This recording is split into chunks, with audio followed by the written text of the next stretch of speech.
in honor of strong women everywhere, dealing with the stigma of mental health. I am a communicator, and as a result, I enjoy responding to articles and online posts pertaining to SEND and injustice in the workplace due to my hidden disabilities. Hi, Mr. Jury. I have been following the mental health campaign in the Sunday Express newspaper over the past weeks with keen interest. This matter is of grave importance to me because of personal experiences I have encountered throughout my life. The reason I am making contact is to congratulate the team on taking up the fight for people who have faced mental health issues and do not have any sounding boards to hear our personal circumstances and situations in dealing with conditions that are considered as taboo. I used capitals when I'm writing words like those in my book. Maybe if I share a brief account of my own personal experiences, you will begin to understand why I have become a skeptic of all gift wrap packages. From an early age, I was confronted with the tragedy of witnessing my dad's decline, which lasted for over 10 years. He had Parkinson's disease along with other health conditions.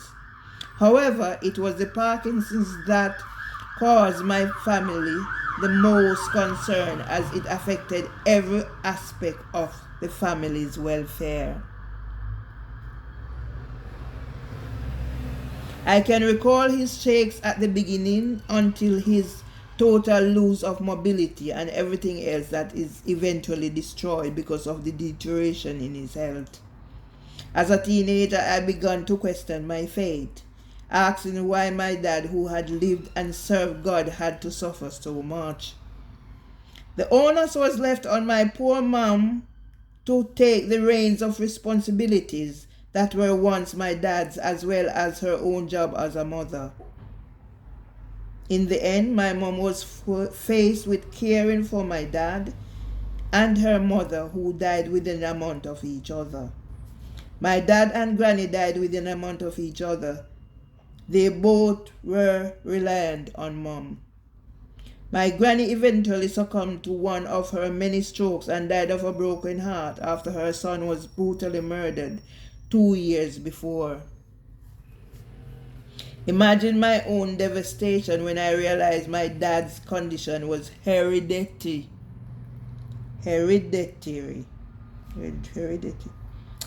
From an early age, I began to display some of the signs and symptoms of Parkinson's disease. To cut a long story short, I immediately had to alter my life, and I know I was prevented from achieving my full potential because of my DNA over which I had no say. Therefore, with time, I learned to adapt to my condition and refuse to become a victim, and have always been aware of my limitations. However, I recognized I had problems with my family situations and was only able to give it a name, depression, after coming to the UK and decided to take up studies to improve my prospect of securing gainful employment.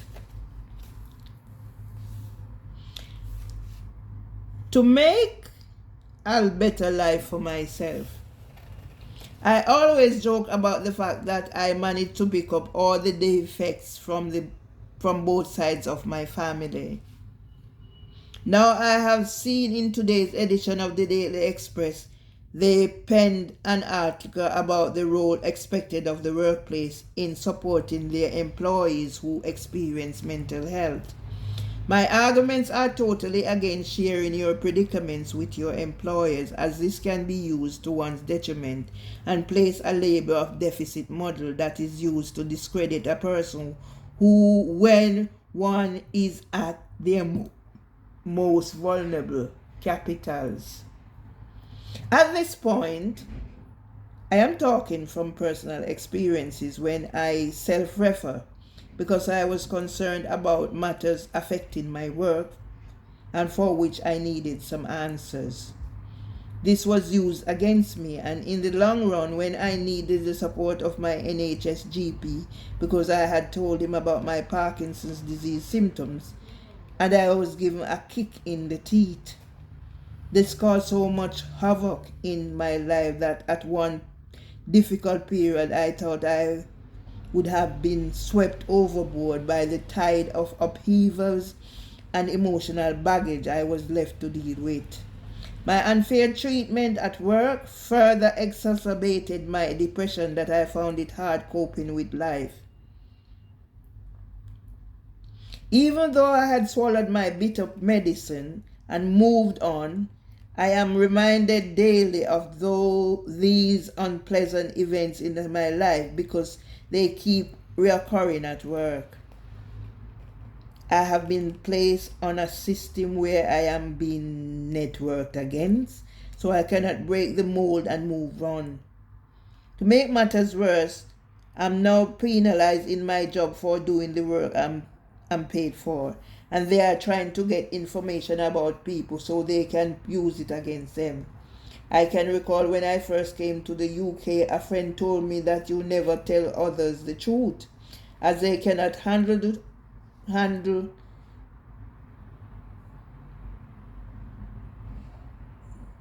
the truth, only lies. I am beginning to see the reality only after too late to my detriment. My life has been turned upside down because of who I am, as well as my knowledge, values, and belief systems. I was trapped without seeing a way out of my dilemma. Although I will continue following your campaign, I cannot help but say I will continue to hold my opinions and keep them to myself. Find solutions for my depression without getting my employers involved. Anything you say can come back to haunt you later when you least expect it. Even though I have no one to share my concerns with, I would prefer die than involve people at work. This is because when concerns are raised, they are shoved under the carpet by inexperienced managers who lack the knowledge, values, and beliefs to deal with those concerns. For and foremost, us older employees are treated with disrespect whilst facing all kinds of discrimination, uppercase. That means I'm shouting. Over which we cannot do anything for fear of being labeled, uppercase. I'm shouting. Since I do not have a voice and I have no one to talk to, I will be brave and stop myself from becoming a victim, uppercase, by finding my own remedies. The one good thing about this is I am a very resilient, uppercase person and refuse to give up without a fight, uppercase. Hence my Facebook page, Fight for Justice.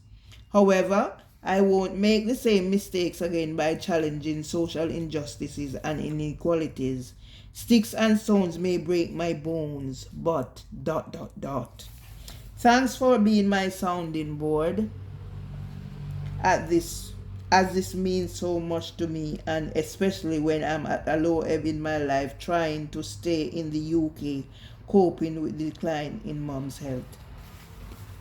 If you want to know about my book and my stories, I have written so many things. They have been stolen, taken away. Each time I rise up from the ashes and the grave they buried me in, I'm stuck down again in another hole. So somebody is always digging their pit and not digging one for themselves. So I'm going to take a break now. And remember, in honor of strong women everywhere, and my husband Arnold Ebenezer Tomlinson, who will live to be 101 year and 1 month. I call it quits now.